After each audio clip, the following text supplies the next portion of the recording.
Nous sommes au 70-72 rue Maurice Thorez à Nanterre. Nous sommes sur une fouille archéologique qui a mis au jour des vestiges essentiellement de la période gauloise et de la période romaine.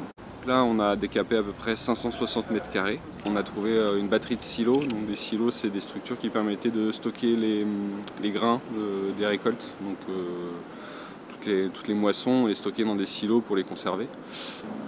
Et il est accompagné aussi de quelques fosses de rejet de dépotoirs, c'est-à-dire que les gens, c'est des fosses creusées donc, qui ont été remplies avec des déchets, donc essentiellement de la céramique, des restes d'animaux et un peu de métal.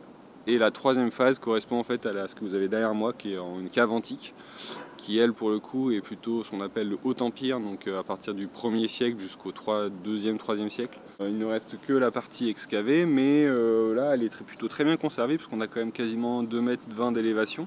On a aussi les niches, donc 3 niches qui sont conservées à l'intérieur de la cave.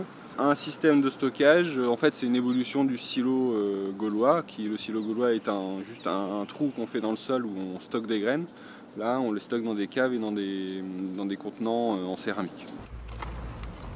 Pour nous, c'est important de faire connaître cette histoire aux habitants, qu'ils sachent où ils se trouvent, de susciter leur attachement à la ville en la connaissant mieux. Ce qui nous a beaucoup intéressé, c'est de savoir que l'occupation gauloise s'est étendue jusqu'au centre du bourg. Le contexte est assez dense à Nanterre au niveau des vestiges archéologiques. L'intérêt, ça va être aussi d'essayer de raccrocher justement ce qu'on a trouvé sur la parcelle à ces autres sites connus et essayer d'avoir une vision un peu globale de l'espace nanterrien à l'époque gauloise et antique.